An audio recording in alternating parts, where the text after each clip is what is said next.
안녕하세요. 2021년 부가세 신고를 한번 해보려고 해요.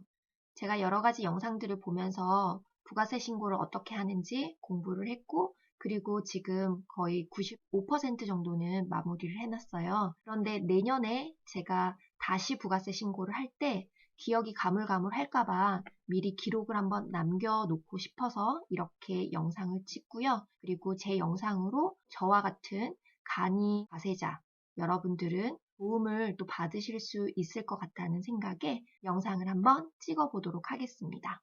2019년도에 온라인 셀링을 시작을 했는데 2019년도 자체에는 저는 매출이 따로 일어난 게 없었어요. 그래서 2020년도 1월 25일까지 부가세 신고를 할 때 저는 무실적 신고를 한 경험이 있거든요. 그래서 제대로 된 부가세 신고는 어떻게 하는지 사실 올해 처음으로 한번 경험을 해보게 되었습니다.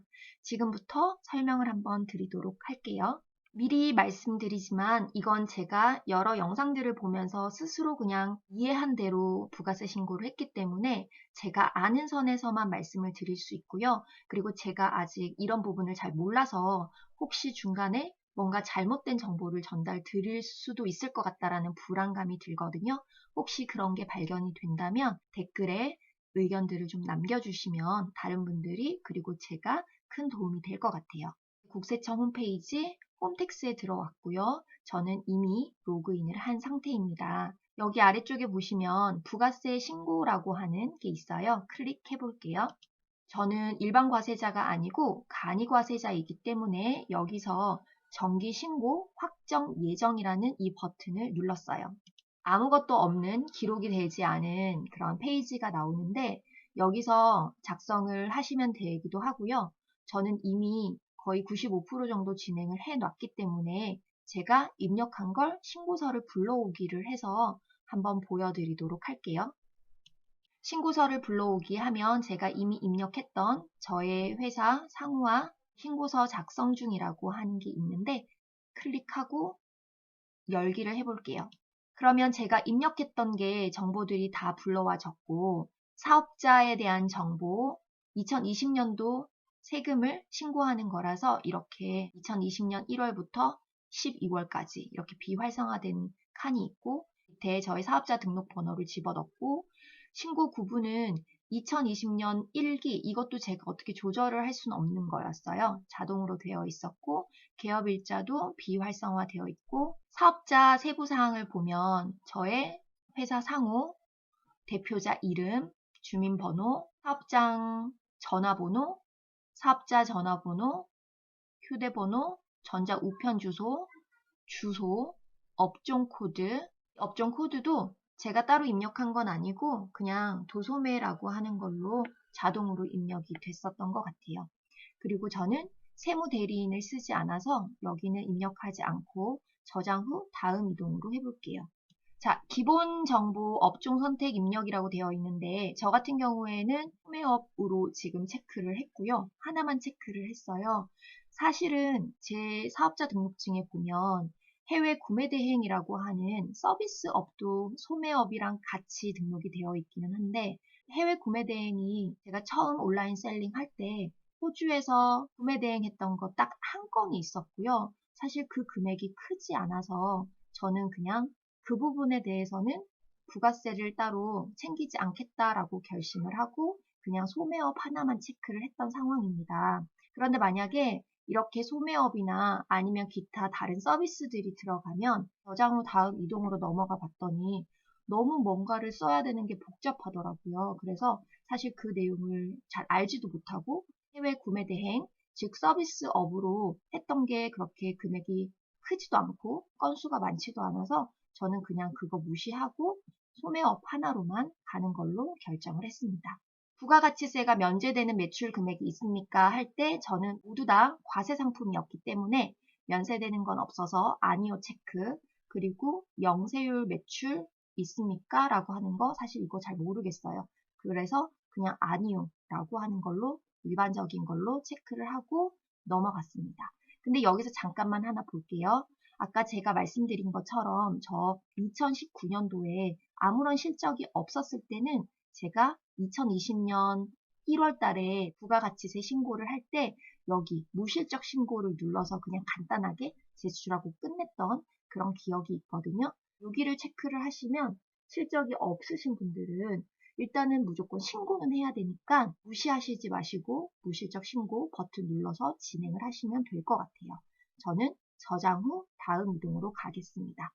단일 업종을 선택하셨습니다. 간편 신고를 하시겠습니까? 확인할게요. 아까 말씀드린 것처럼 여러 개 업종을 선택하면 굉장히 복잡해지는데 하나이기 때문에 간편하게 신고를 할 수 있더라고요. 확인. 다음 페이지로 넘어왔는데 저는 이미 제가 기록해놨던 게 지금 이미 나와 있는데 어떻게 하는지 말씀을 드려볼게요. 제일 위에 매출이 있는 경우 입력하십시오라고 하는 거는 신용카드와 현금 영수증, 저희가 매출을 일으켰던 그 금액, 그리고 기타에 나와 있는 이 금액 두 가지가 있는데 여기서는 여러분들이 뭘 보셔야 하냐면 저의 경우를 빗대서 말씀을 드려보면 저는 스마트 스토어와 쿠팡 두 군데에서만 매출을 일으켰어요. 즉 두 군데에서만 물건을 팔았던 거죠.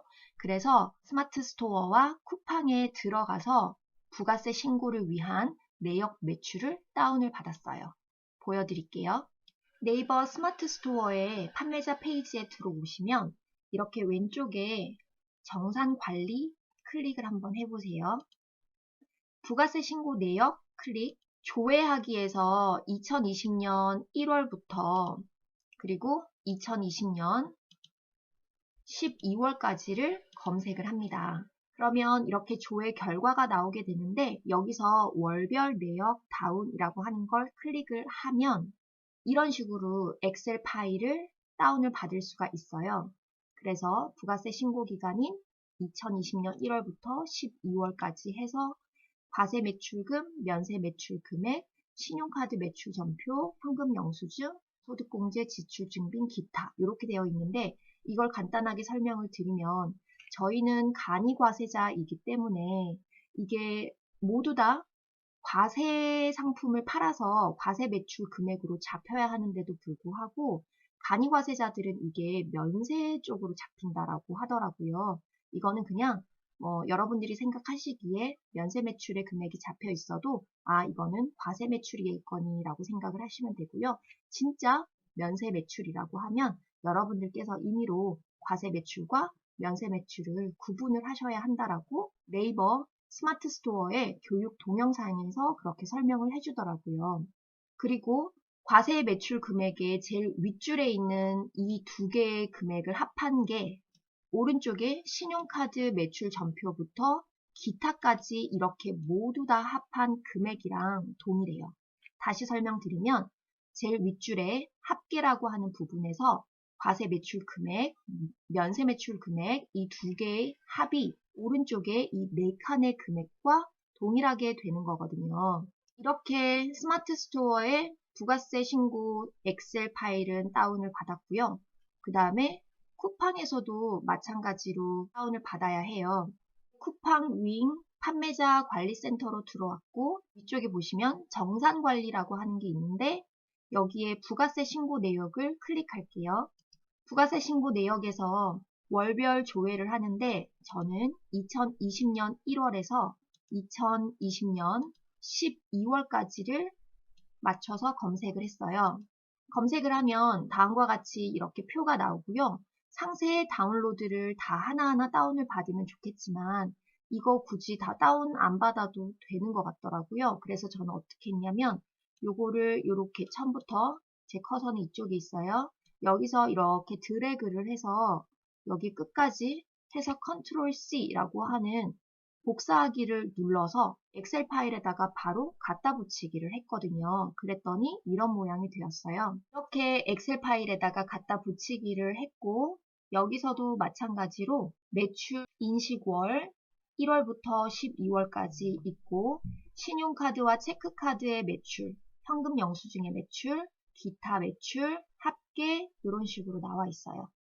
아까 스마트 스토어에서 다운받은 파일에서는 제가 설명드리지 않았는데 기타라고 하는 건 제가 알기로는 고객이 포인트를 이용해서 물건을 샀다던가 그런 식이었던 것 같아요. 그래서 제가 공부한 바에 의하면 이렇게 기타로 잡히는 매출 금액들은 국세청에서 따로 알고 있지는 않은데 저희가 그냥 자진 신고를 하는 걸로 저는 이해를 했고요.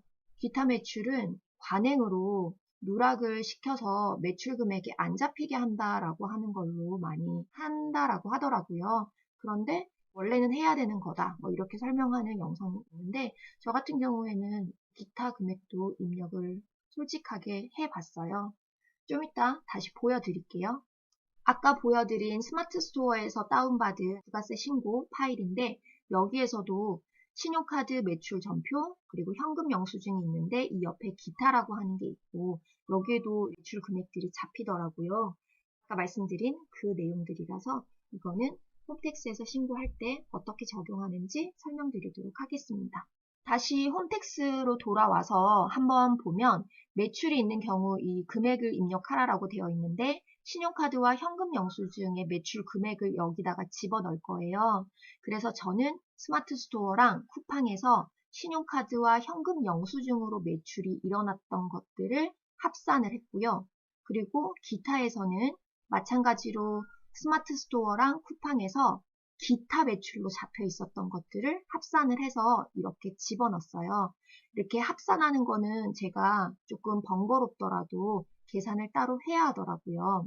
다시 엑셀 파일로 잠깐 돌아와 보면 제가 여기서는 뭐 이것저것 조금 이렇게 어지럽게 적어 놓기는 했는데 스마트 스토어의 부가세 신고 월별 내역 페이지와 바로 옆에 시트에는 쿠팡의 부가세 신고 월별 내역을 이렇게 같이 하나의 파일에다가 일단은 다 몰아서 넣어놨고요. 그리고 여기 보면 쿠팡 플러스 스마트 스토어의 매출 합계인데 신용카드와 현금 영수증만 따로 이렇게 합산을 해놨어요. 어떻게 계산을 하는 거냐면 일단 스마트 스토어에서 보면 여기 보면 제일 윗줄에 합산 중에서 신용카드 매출, 현금 영수증 요 세 칸의 금액을 일단은 합산을 했고요. 이거는 스마트 스토어 거예요. 그리고 쿠팡의 시트로 넘어가면 아래쪽에 총 합산이라고 하는 곳에서 신용카드와 체크카드의 발행 매출이라고 하는 요 금액과 그리고 현금 영수증 발행 매출 요 금액, 즉 두 개의 셀의 합산을 모두 다 더했어요.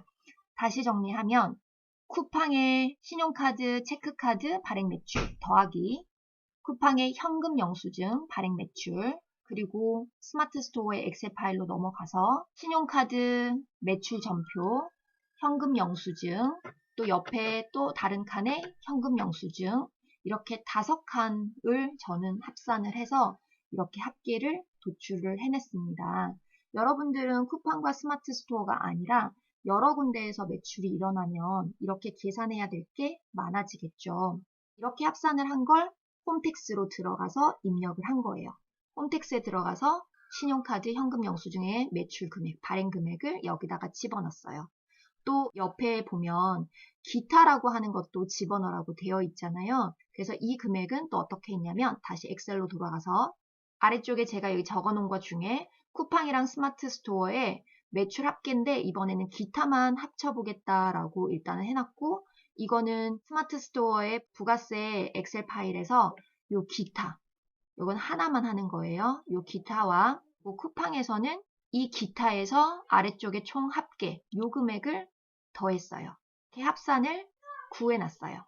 이 합산은 다시 홈택스에서 입력을 했고요. 다시 홈택스로 돌아와서 오른쪽에 기타 금액에다가 이 금액을 합산해서 넣었어요. 그 다음에 아래쪽에 보면 여기가 조금 복잡하게 되어 있는데 위쪽에는 저희의 매출 금액이에요. 저희가 물건을 팔았던 걸 말하는 거고요. 아래쪽에 구분해서 보면 이거는 저희가 어디선가에서 물건을 사와서 고객한테 파는 거잖아요. 저희가 매입을 했을 때 돈을 얼마를 썼는지 그리고 그 돈을 쓸 때 저희도 부가세를 냈을 거 아니에요. 그 부가세만큼은 공제를 받아야 하는 거니까 그거를 알기 위해서 이 밑에 칸에다가 입력을 하는 거예요. 일단 여기는 다 작성하기라고 하는 걸 눌러서 다 들어가야 하거든요. 하나하나 말씀을 드리면 첫 번째, 저희의 거래처에 물건을 사겠다라고 해서 저희가 돈을 주고 그 뒤에 세금 계산서를 받은 경우가 있을 거예요. 그 세금 계산서를 받은 걸 여기다가 집어넣는 건데 저희가 알아서 넣는 게 아니라 작성하기를 누르고 들어가서 기입을 해줘야 해요. 클릭해 볼게요. 과세기간 종료일 다음 달 11일까지 전송된 전자세금계산서 발급분이라고 되어 있는데 이거는 거래처에서 이미 전자세금계산서로 발급을 해준 걸 끌어오기만 하면 되는 거거든요. 저희가 따로 굳이 할 건 없어요. 한번 확인해 볼게요. 전자세금계산서 불러오기를 클릭해 볼게요.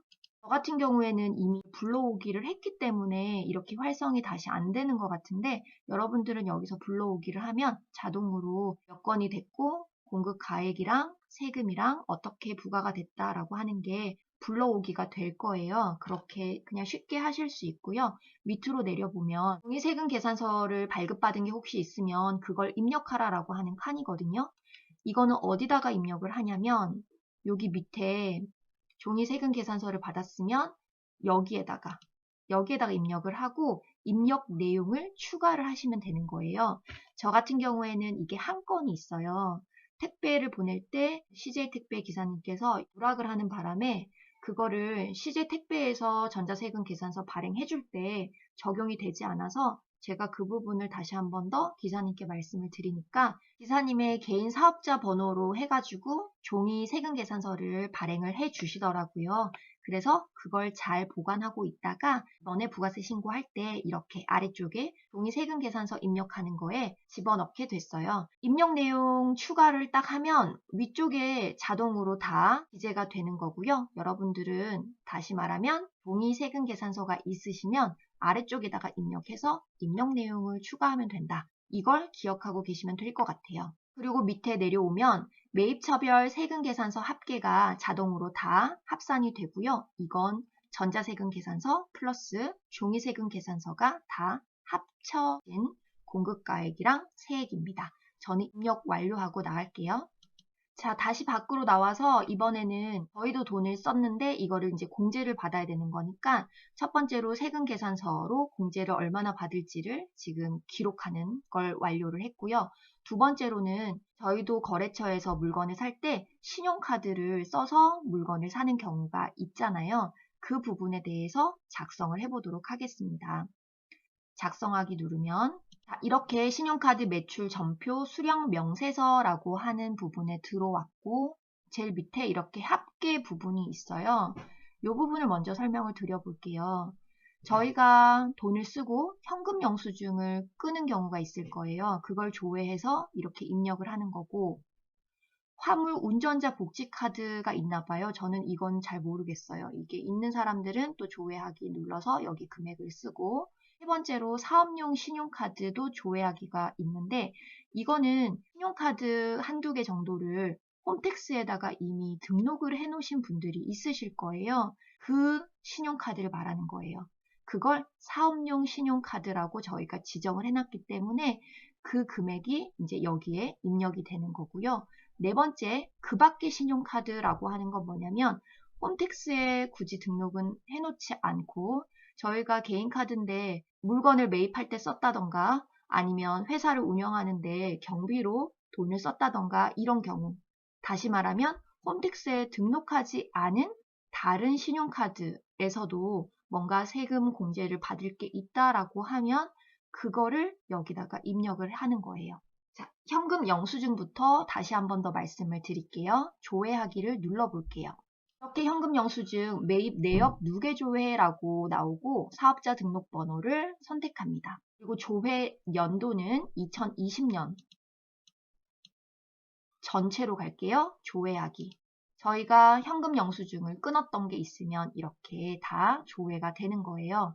그런데 여기서 입력이 자동으로 들어가게끔 할 수 있는 버튼은 없더라고요. 저도 이것저것 위에 있는 버튼들을 눌러봤는데 여기에 나와 있는 총 합계 금액들이 아까 말씀드린 그 페이지로 들어갈 수는 없어서 제가 보여드리기 쉽게 하려고 그냥 창을 두 가지를 이렇게 겹쳐서 해놨는데 아까 봤던 현금 영수증에 조회하기를 눌러서 저희가 왼쪽에 있는 이 창이 뜨게끔 만들어놨고 오른쪽에 이 거래 건수를 집어넣고 공급 가액과 세액 이 세 가지에 대한 내용들을 끌어와야 해요. 근데 자동으로 입력되게끔은 못하기 때문에 여기서 왼쪽에서 아까 저희가 팝업으로 띄었던 그 창에서 보면 총 합계 공급가액 이 금액을 여기다가 집어넣는 거고요.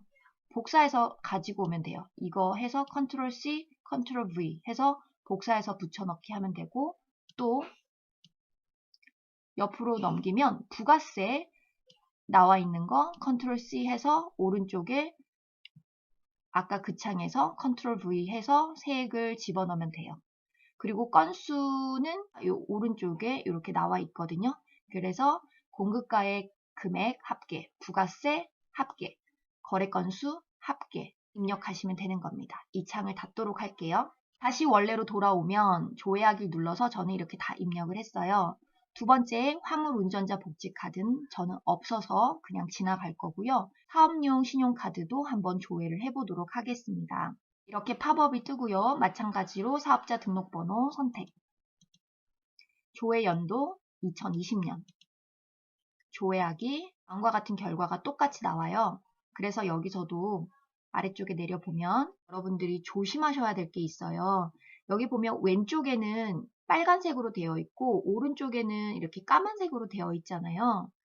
왼쪽에 공제 대상 금액, 공제 대상 건수 이 부분에 대해서 집어넣어야 해요. 이거를 설명드리려면 어디서 한 번 더 확인을 미리 하고 와야 되는 거냐면, 잠깐만 이쪽으로 따라오세요. 다시 국세청 홈페이지 처음에 페이지로 가시면 여기 조회 발급 부분에서 현금 영수증에 아래쪽에 사업용 신용카드 누르면 매입세액 공제 확인 및 변경이라고 하는 게 있어요. 이걸 클릭을 해보세요. 여기서 사업자 등록번호 선택, 조회 기간은 분기별로 하는 게 제일 크게 잡히더라고요. 분기별 클릭하고 2020년 1분기부터, 이건 어쩔 수 없이 1, 2, 3, 4분기를 다 눌러봐야 해요. 자, 1분기부터 하면 1분기에 전체를 다 보는 걸로 조회를 해볼게요. 그러면 이렇게 밑에 저희가 사업자용 신용카드로 등록해놔서 이미 홈택스에 정보들이 다 넘어간 것들이 확인이 되는데, 여기서 조심해야 될 거는 왜 그런지는 모르겠지만 여기 공제 여부 결정에서 클릭을 해보면 지금 이 클릭이 활성화가 안 되잖아요. 네모 박스를 이렇게 다 클릭을 하니까 그제서야 여기가 활성화가 돼요. 제가 처음에 들어와서 보니까 이게 불공제로 되게 많이 되어 있더라고요.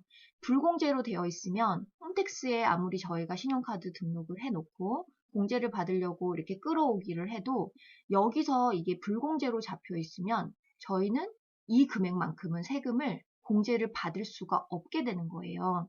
그래서 먼저 이 부분으로 들어오셔서 신용카드 내가 썼던 내용에서 이거는 회사에서 꼭 필요한 경비로 썼다던가 아니면 물건을 매입할 때 썼던 내역인데 이게 불공제로 되어 있으면 다 공제로 바꾸셔야 해요. 저 같은 경우에는 이미 회사 카드를 다 지정을 해놨기 때문에 딱 신용카드 쓸 때 회사 카드는 회사의 비용으로 쓰겠다라고 부분을 명확하게 해서 지금 거의 다 공제로 다시 바꿨거든요. 근데 저 또한 처음에 들어왔더니 거의 50% 이상이 이게 불공제로 되어 있어서 다 공제로 바꿨어요. 근데 여기서 이제 여러분들이 조심하셔야 될 거는 이렇게 다 공제로 바꿨어요. 내역을 보시고 아 이거는 공제해야 되는 거야 라고 선택해서 다 바꿨는데 그러면 두 번째 페이지로 바로 넘어가야지 라고 이거를 클릭해 버리시면 안 되고요. 첫 번째 페이지에서 바꾼 다음에 변경하기를 누르고 다음 페이지로 넘어가셔야 해요. 변경하기를 누르지 않으면 이미 이렇게 바꿔놨지만 이게 저장이 되지 않은 거여서 아무리 바꿔도 소용은 없는 거거든요. 그래서 이걸 바꾼 다음에 변경하기 누르시고요. 그리고 나서 다음 페이지로 넘어가셔서 똑같은 작업을 해주시면 되는 겁니다.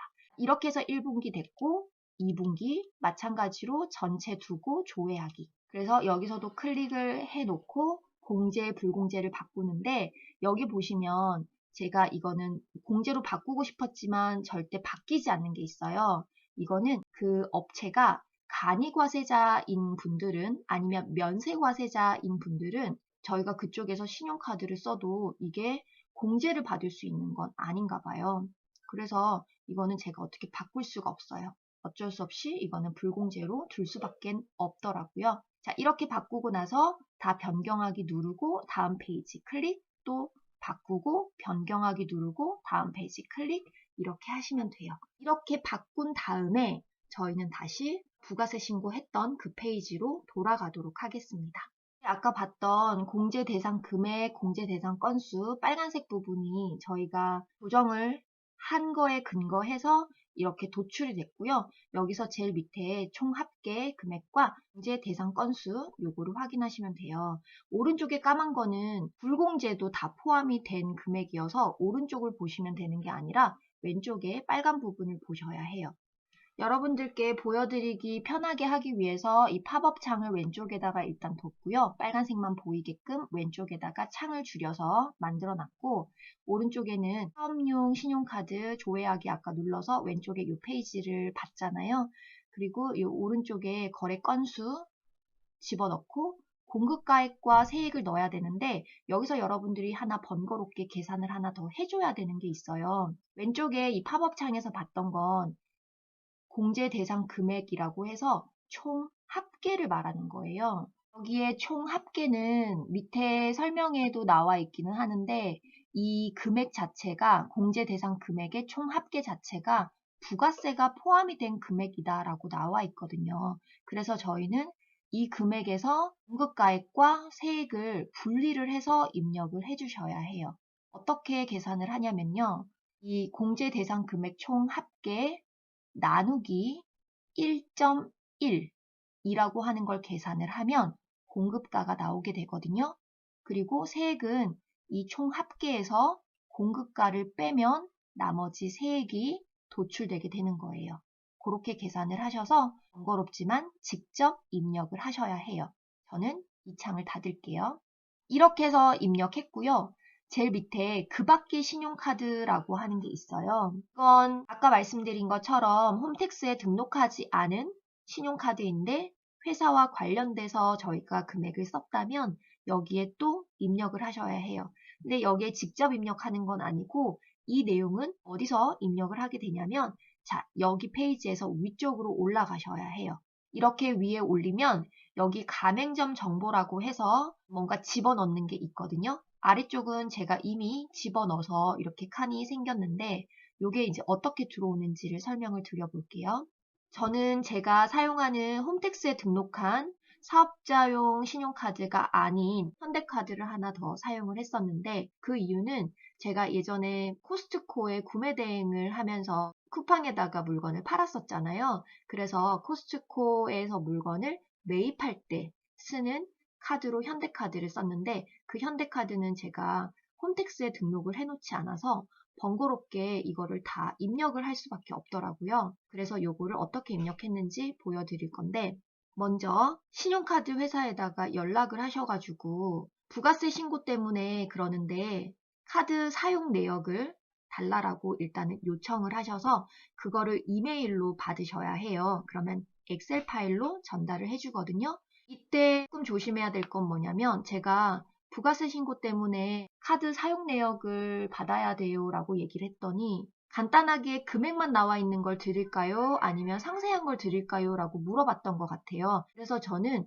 제가 물건을 샀던 곳에 사업자 번호들이 다 나와 있는 그런 것들이 필요합니다 라고 얘기를 했더니, 아, 그러면 상세 내역을 보내드릴게요 라고 하면서 이메일로 엑셀 파일을 하나 전달을 받았거든요. 그래서 여러분들도 부가세 신고용으로 상세 내역을 받아야 된다. 그 안에는 공급자들의 사업자 등록번호도 들어가 있어야 된다. 이런 것들을 한번 확실하게 알고 요청을 하시는 게 좋을 것 같아요. 이렇게 정리된 거를 저는 이제 카드 회원 번호는 제가 가지고 있는 현대카드의 카드 번호 16자리를 집어넣고요. 그리고 공급자, 사업자 등록번호는 저희가 받은 엑셀 파일에 공급자, 사업자 번호들이 다 자세하게 나와 있어요. 그래서 그거를 집어넣고, 그리고 조금 번거롭지만 동일한 사업자에서 거래가 몇 건이 일어났는지를 숫자를 세셔가지고 건수를 집어넣고요. 그리고 공급가액과 세액을 잘 나눠가지고 동일한 거래처에서의 공급가액 합계와 그리고 그 세액 금액의 합계를 다 집어넣어서 입력 내용을 추가하셔야 해요. 제가 받은 엑셀 파일을 한번 보여드릴게요. 저는 현대카드에서 이렇게 엑셀 파일을 전달을 받아서 이제 확인을 해봤더니 좀 이상하다라고 생각한 게 있었어요. 그게 뭐냐면 승인 금액 옆에 이용 금액이 있고요. 부가세가 있는데 예를 들어서 이렇게 코스트코 온라인에서 제가 물건을 샀는데 코스트코 온라인에 부가세가 다 0으로 잡혀 있는 거예요. 제가 부가세를 하나도 안 낸 것처럼 0으로 잡혀 있어서 나는 돈을 엄청 썼는데 그거를 다 공제를 받지 못하면 어떡하지? 내가 다 토해내면 어떡하지? 라고 되게 걱정을 사실 했었거든요. 그래서 이게 어떻게 잘못됐는지를 한번 알아보려고 현대카드, 코스트코 온라인 모두 다 전화를 한번 해봤어요. 결론은 코스트코 온라인에서 얘기를 해주기를 부가세가 붙는 것들이 대부분이니까 코스트코 온라인몰에서 물건을 샀다면 구매 내역으로 들어가서 거기서 영수증 조회를 한번 해보라고 하더라고요. 그래서 제가 얘기해준 대로 코스트코 온라인 쇼핑몰에 들어가서 영수증 확인을 했더니 모든 게 다 부가세 10%가 매겨져서 제가 결제를 한 게 확인이 됐어요. 그렇게 확인하고 나서 저는 이렇게 다시 엑셀 파일을 조정을 했고 부가세 신고를 진행을 할 수 있었어요. 이렇게 저는 다시 엑셀 파일을 조정을 해서 이용 금액이 제가 낸 전체 금액이고요. 그리고 옆에다가 엑셀을 더 추가를 해서 공급과와 부가세를 따로 나눴어요. 그래서 여기 수식을 보면 이용 금액에서 나누기 1.1을 해서 공급가를 뺐고요. 그리고 부가세는 이용 금액 빼기 공급가를 해서 부가세를 잡았어요. 그래서 이거를 이렇게 해서 아래쪽으로 쭉 드래그를 하면 자동으로 계산이 되거든요. 같은 가맹점으로 해가지고 공급가액과 부가세의 합계를 구하고 건수가 몇 건인지를 이제 잘 찾으면 되는데 엑셀을 잘 못하는 상황이어서 그냥 되게 노가다 했거든요. 이거 그냥 다 더해가지고 부가세, 공급가, 그 다음에 건수 그냥 제가 다 하나하나 계산을 했던 것 같아요. 이거는 제가 굳이 공유를 드릴 만큼 똑똑한 방법이 아니어서 여러분들은 다른 데서 좀 더 똑똑하게 이 합산을 하는 방법을 찾으시면 될 것 같아요. 이렇게 저는 대표적으로 코스트코 온라인에 사업자 번호를 넣고 코스트코 온라인의 거래 건수, 공급가액, 세액 제가 다 입력을 했고요. 입력 내용을 추가하면 아래쪽에 이 내용이 들어가게 돼요. 그리고 또 한 번 더 코스트코 매장에서도 물건을 산 게 있기 때문에 카드 회원 번호는 제 현대카드 번호를 다시 집어넣고 코스트코 코리아, 즉 오프라인 매장의 사업자 번호, 그리고 거래 건수, 공급가액, 세액 다 계산해서 집어넣고 입력 내용 추가. 여러분들은 또 여러분들에 맞게끔 공급자, 사업자 등록 번호를 다 추려가지고 하나하나 다 입력을 해주시면 될 것 같아요. 이렇게 입력이 되면 아래쪽에 내용이 다 붙게 되고요.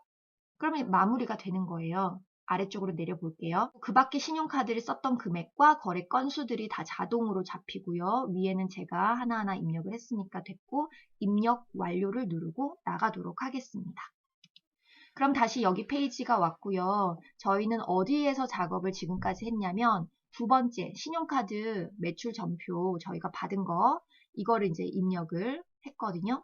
그리고 세 번째는 신용카드 매출 전표 발행금액 집계표라고 하는 게 있는데 내용은 뭐냐면 저희가 물건을 고객한테 팔 때 고객이 저희 사이트에 들어와서 신용카드를 써서 물건을 산 경우가 있을 거예요. 그러면 저희는 신용카드 매출 전표를 발행을 해준 거잖아요, 고객한테. 그래서 신용카드를 이용해서 매출이 일어난 부분에 대해서는 나라에서 공제를 더 해주겠다라고 하는 거예요. 한번 이 부분도 작성하는 건 들어가서 한번 확인을 해볼게요. 클릭해 볼게요.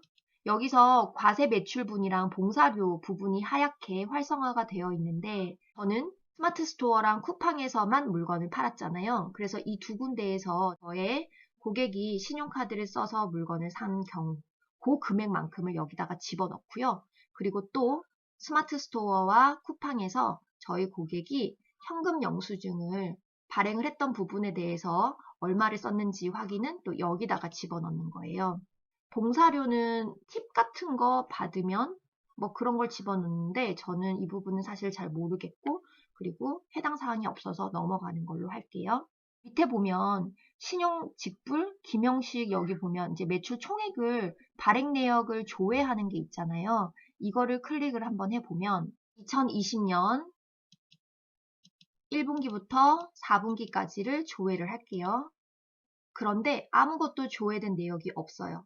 근데 되게 웃기는 게 저희가 사이트에서 물건을 팔 때 고객이 당연히 많은 사람들이 신용카드를 썼을 텐데 이게 자동으로 잡히지 않는다는 거죠. 왜 그런 거냐면 위에 내용을 보시면 판매 대행 또는 결제 대행 업체를 통한 신용카드 결제 금액은 여기서 조회가 되지 않는다. 뭐 이렇게 나와 있어요. 저희는 네이버나 아니면 쿠팡을 통해서 결제를 대행을 지금 받고 있는 거잖아요. 그래서 여기서 바로 조회는 되지 않는 거라서 확인이 안 돼서 번거롭게 다시 한 번 더 엑셀 파일을 이용해서 계산을 해봐야 되는 거예요. 이걸 닫고 다시 나가서 신용카드를 쓴 부분에 대해서만 제가 얼마나 매출이 일어났는지 확인하러 갈게요. 아까 봤던 그 엑셀 파일로 돌아왔고요. 저는 쿠팡과 스마트 스토어에서 매출이 일어났는데 이게 신용카드에 해당되는 것만 한번 찾아봤어요. 그거는 어떻게 하는 거냐면 스마트 스토어의 엑셀 파일에서는 제일 위에가 합계였거든요. 그래서 신용카드 매출 전표라고 하는 요것만 가지고 왔어요. 이건 스마트 스토어 거고요. 그리고 쿠팡 거는 쿠팡의 엑셀 파일인데 쿠팡은 총 합계가 밑에 있고요. 신용 체크카드 발행 매출 요 금액을 더해줬어요. 아까 스마트 스토어의 이 금액 그리고 쿠팡에서 이 금액 요거를 두 개를 더해서 이렇게 계산을 뺀 거거든요. 요 금액만큼을 저는 입력할 거예요. 이렇게 가지고 와서 입력을 완료를 했고요. 자, 다음은 현금 영수증이 얼마나 되는지를 확인을 하는 건데 이거는 다행히도 여기 아래쪽에 보면 현금 영수증 매출 총액이라고 해서 발행 내역을 조회할 수 있는데 클릭해 볼게요. 사업자 번호 선택 2020년 전체 조회하기 누르면 이렇게 결과가 나오고요. 여러분들은 이 아래쪽에서 총 합계를 적어주시면 돼요. 여기서 조심해야 될 부분은요. 총 합계인데 공급가와 부가세를 따로 하는 게 아니라 총 금액, 공급가와 부가세가 다 합쳐진 총 금액을 가지고 오셔야 해요. 요만큼의 금액을 가지고 오셔야 해요. 이것도 여러분들이 요거를 컨트롤 C, 컨트롤 V를 눌러서 입력을 해주시면 되는 거예요. 닫을게요.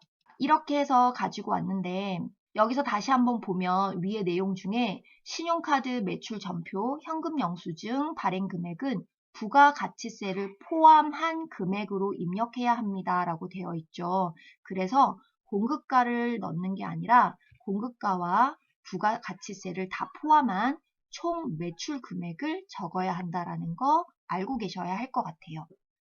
자, 이렇게 입력이 끝나면요. 여기서 입력 완료를 누르겠습니다. 다시 밖으로 나왔고요. 제가 원래 여기서 이렇게 입력을 하면 몇십만 원 이렇게 잡혔었어요. 이 부분에 있어서 제가 공제를 받을 수 있는 금액이 이걸 입력을 했더니 여기에 한 몇십만 원이 잡히더라고요. 그만큼 공제를 받을 수 있다. 이런 얘기인데 지금 이게 0으로 되어 있잖아요. 왜 0으로 바뀌었는지는 좀 이따 다시 보여드릴게요. 여러분들은 여기까지 진행을 하면 여기에 뭐 얼마나 신용카드를 썼고 현금 영수증을 끊었는지에 따라 다르겠지만 여기에 금액이 아마 0은 아닐 거예요. 몇만 원부터 몇십만 원까지 그렇게 아마 나올 것 같은데 이렇게 이제 마무리를 하고 밑에 이러면 자동으로 합계가 계산이 돼요. 이렇게 해서 입력 완료를 한번 눌러보도록 하겠습니다.